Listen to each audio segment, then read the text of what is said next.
Hey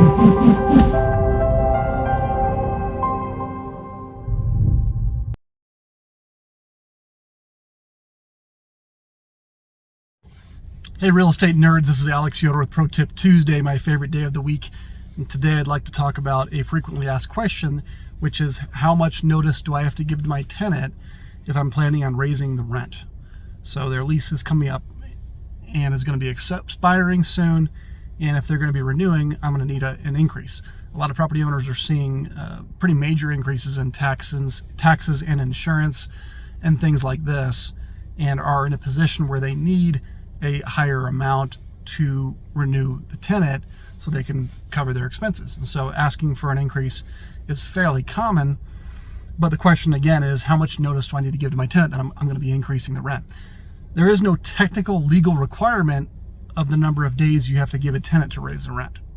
However, if the tenant does not agree to your increase and does not agree to sign a lease, you may be in a position where you're having to non-renew the tenant. Hey tenant, I'm sorry, I have to get whatever it is, $50 more per month for me to continue doing this as a landlord. You're going to have to vacate at the end of your lease unless you sign a new lease with this higher amount. So again, the question is not how much notice do you have to give the tenant. The question is, if the tenant doesn't agree to your increase, how much notice do you have to give them of non-renewal?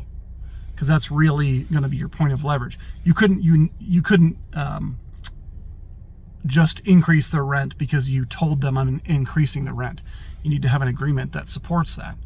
Now, there are some exceptions. There are some leases that have built-in increases. This is not what I'm referring to. I'm talking about your common or standard lease that's expiring, and now both parties need to agree to new terms. Theoretically, I can give them 2 days of notice, and as long as they say, cool, sounds great, we love the house, we want to stay here, let's sign a lease, you're good to go. The problem again is if they don't agree, how much notice do you have to give to non-renew if that increase is a make or break? So keep that in mind. The question about how much notice you have to give to non-renew is becoming increasingly confusing and difficult to answer, because in most cases it's going to be a 30-day notice, but there are some cases where it could be as low as 21 days or even more. Some leases define it as 60-day notice from either party, that kind of thing. So the lease will be something to look into. What does your lease say? But there's other things like, is your mortgage federally backed? And does the lease default into a month-to-month status? Or are we leaning on the default statutes defined by Colorado law? Those kinds of things. So I would definitely consult with your attorney over what kind of notice you need to be giving based on your circumstances and your lease agreement. But that's going to be the question, if it's a make or break, and if you need to get that higher amount, and if your tenant is not agreeing to it. Now, something to be very, very much aware of here is that there's a bill on the way to the governor's office here in Colorado right now that will change all of this. There will soon likely be a 90-day notice requirement in most cases if you are going to be non-renewing somebody. So very soon you're going to have to be even further ahead of it, so that if you're in a situation where you're having to non-renew somebody, you're at least aware that you'd have to give them 3 months notice. And a notice today will typically or practically always apply to the end of the following month in a 30-day notice example.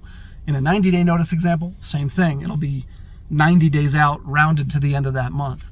So again, consult with your attorney about what kind of notice you have to give, but that is really what you want to be aware of if that renewal increase is going to be a make or break.